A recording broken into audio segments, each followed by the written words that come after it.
आप उसके हिसाब से तैयारी रखना। उसके बाद अस्सलाम वालेकुम दोस्तों, आपका क्या हाल है? आप ठीक हैं? कोई बात नहीं, अगर प्यार से हो गया तो आपको बड़ा आप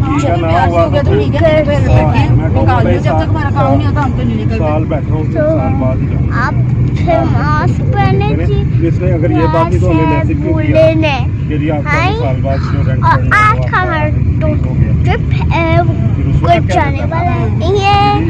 वो आज का ट्रिप है इस्लामाबाद। आपको सही लग रहा है? आज हम इस्लामाबाद जाने प्यार से ही है एग्रीमेंट को मैं आज हम इस्लामाबाद जाते हैं। तो ना लाऊं फिर साल में वैसे आपको तो हम जाएंगे इस्लामाबाद। मैंने वो जो किराया लगाया चीजें उठा के लेके आया हूँ मैंने नहीं, मैंने आपको देखा नहीं है। आप नहीं मैंने कहा ना मैंने सारा फर्नीचर मैंने परचेज किया नया, मेरा उधर ही पड़ा है आके देखो। तो ये मतलब भाई तो मैं लॉस में चला जाऊंगा।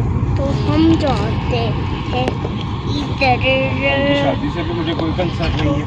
तो हम बेटा क्या नहीं वो तो मैं वैसे ही आपको कह दिया। तो बहरहाल चलो सफर अच्छा एंजॉय करो, चाय का मजा है। आज 1200 रुपया बिल बना है, उस दिन 1360 रुपया था। किससे फिर इसका वजह से हमने क्या इजाफी मंगवाया कोल्ड ड्रिंक हमारी बड़ी वो तो 120 रुपये की लगाई थी उसमें। आज एक